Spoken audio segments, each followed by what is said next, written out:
It's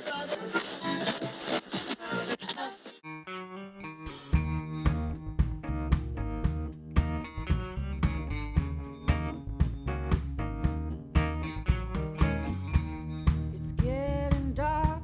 Are you feeling low? Let's see, the moment I heard about the nomination was a breath of fresh air. It's been a lot of bad news lately, so it was a really nice surprise to get that good news that day. It was a day, who knows what, a quarantine. And I was just like, yes, some good news, finally.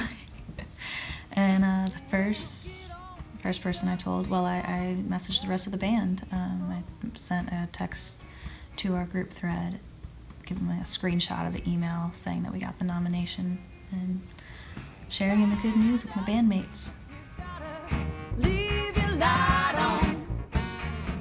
Well, I've been in Nashville for 12 years now, building my career as a working vocalist and creating my art along the way. I released an EP another lifetime ago and some singles here and there, but this is my first full-length effort I've ever released. And it's also the first time I've ever finished a project with all the same people. The IMA Broadway Band, which is Nate Felty, Max McKee, Kent Tolson, Shane Lamb, Maureen Murphy, Amber Woodhouse, Ryan Latham, and Mikey Martell. I really wish they could all be here. Mikey's here because he's my husband, but he's asleep in the other room. Anyway,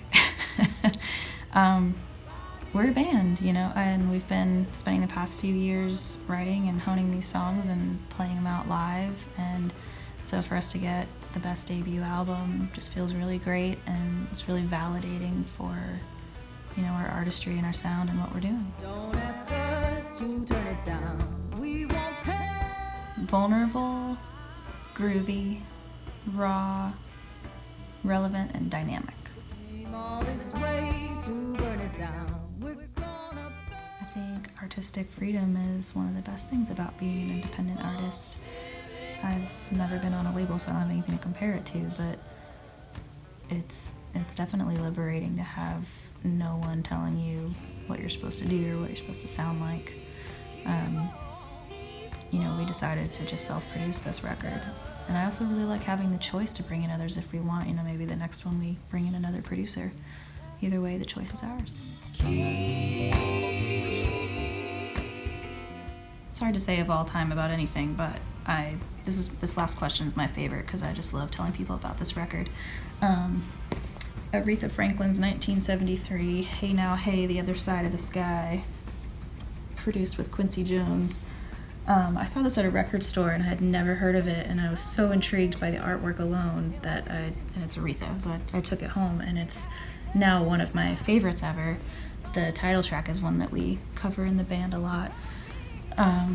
Look at this artwork. It's Aretha's face inside Aretha's face, and it's so cool. She also had a hand in this artwork. She's one of the 3 names listed as the folks who did the album design. This was definitely a departure from her usual thing. There's 7-minute long songs on here, and they're all kind of different, and it was definitely not as big as a commercial success for her compared to her previous albums. And also, this is why you can't say of all time. There's just too many. Another one would be Bill Withers, Adjustments. Severely underrated. Thank you so much, Independent Music Awards. We're so thrilled and honored to be nominated for Best Debut Album.